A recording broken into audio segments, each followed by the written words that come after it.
যখন brigade parade ground থেকে আহ্বান করেছেন, বাংলায় দেওয়ালে লেখা হয়ে গেছে পরিবর্তন হচ্ছে। মমতা ব্যানার্জি নাম নেননি, নির্মম সরকারের কাউন্টডাউন শুরু হয়ে গেছে, মহা জঙ্গল রাজ শেষ হচ্ছে। সেখানে প্রার্থী ঘোষণা হওয়া মানে ভিক্টরি সার্টিফিকেটটা পাওয়া। যারা প্রার্থী হয়েছে ভিক্টরি সার্টিফিকেট নিয়েই প্রার্থী হয়েছে। দেখুন, বাংলায় পরিবর্তন করছি আমরা। মোদিজি ডাবল ইঞ্জিন সরকার এখানে হবে।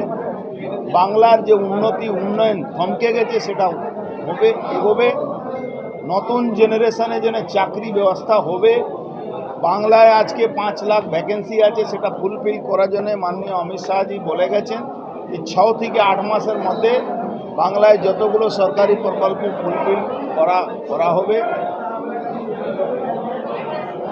45 দিনের মধ্যে 7th পে কমিশন পেমেন্ট হবে।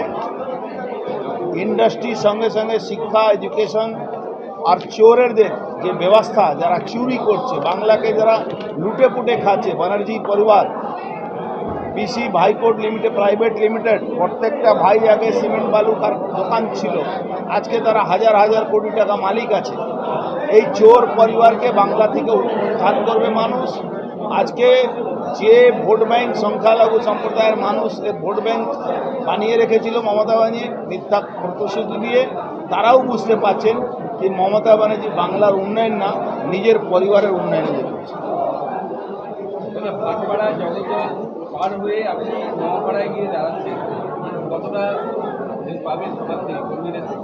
দেখুন, শেরের কোনো এরিয়া থাকে না, শের যেখানে থাকে সেখানে তার এরিয়া হয়ে যায়।